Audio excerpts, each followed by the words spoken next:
How's it going everybody, welcome back to SwitchStars and to a review of another absolute gem of a game from VG Games. And by gem of course I mean an utter disgrace of a title, which comes close to topping even the worst that these jokers have to offer. So far as the name of the game goes though, Superhero Fighting Legends Anime Mortal Battle is actually pretty tame when compared to the usual keyword bingo titles coming in at a mere 7 words. But it's still a complete load of bollocks and totally misrepresents the content of the game.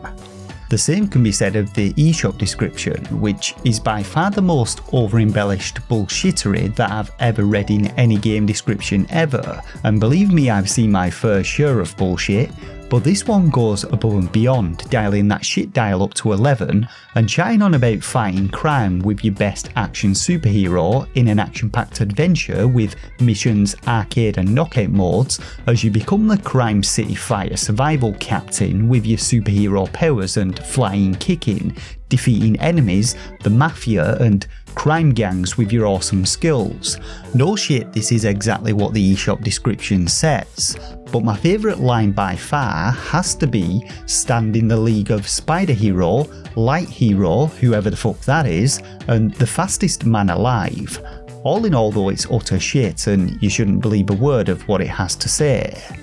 Oh, and the home screen logo is a picture of Wolverine stolen from an artist called Greg Horn, so up to the usual thieving tricks again are good old VG Games. Anyway, getting into the game we're presented with a wonderfully bland main menu where the highlight option isn't actually the one that you're selecting, and we simply get the option to play. No missions, no arcade mode, no knockout modes, just play. Selecting this takes us to the character selection, and despite there being 1p and 2p icons, the game is in fact one player only, with you selecting both your playable character as well as the character that you want to fight against. Now we get a grand total of 6 of them to choose from, and you'll note that the big ass demon dude from the eShop is nowhere to be seen, but let's go through them one by one to see who is on offer. First up we have Super Mephis, this Kevin Spacey looking motherfucker, who is actually Mike, a default character from the asset used to build this tile, that being the Universal Fighting Engine, and I previously featured this asset in my video on Pixar's Urban Street Fighting, but as you can see it's the same character with the same intro. Next up we have Jan Baku Ryu, your token Asian lady for the title, just to add a spot of diversity I suppose, and who appears to have had her fingers mangled in some kind of industrial accident prior to coming to the fight. Our third character is simply known as Danny, a grey-haired fella whose chin is nicely clipping through his all-black attire and who's about as uninspiring as his name. And our fourth is a one-eyed, balloon-handed scale mail wearing knight called Lobo. And as you're probably starting to notice, there's a theme running with these characters, that being that none of them are actually superheroes and that all of them are boring as shit, with no shared visual aesthetic or theme running between them.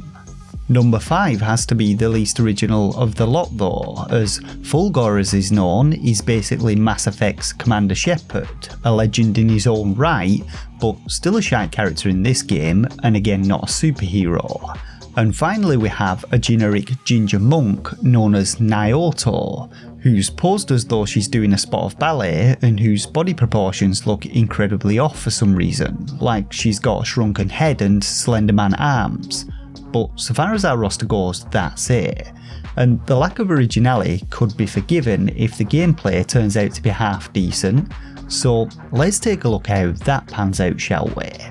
So to start with I picked the OG Super Mephis, or Mike as he's otherwise known, and was given the option of 3 arenas which included Scary Doll, Blue Lady and Milky Way, which I went for with the first battle, and after Mike's creepy little intro it was then into the fighting.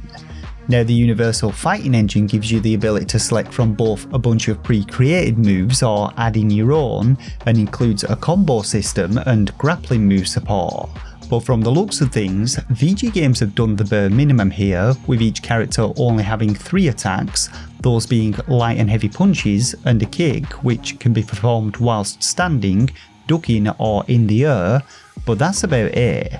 And to make matters worse, several characters share the exact same movesets, many of which haven't even been configured correctly, with their animations either cutting off early or not being correctly mapped to the model's body rigs.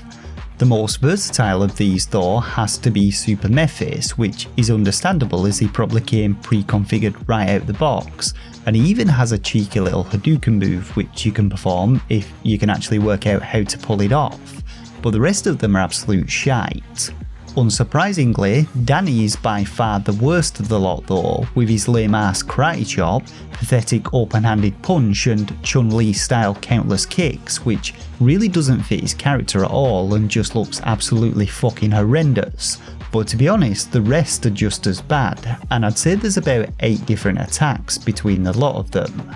As you'd imagine though, the game feels like utter shit to play. It's impossible to pull off any kind of combo, and due to shitty hitboxes, half of the attacks don't even connect. Characters often pop into T-poses between moves, meaning there's no fluidity to combat, and if you want to win you may as well just spam the punch button, as the AI is dumb as hell. This is unless you decide to go up against Lobo, who's an absolute fucking beast and will smash your ass all over the arena.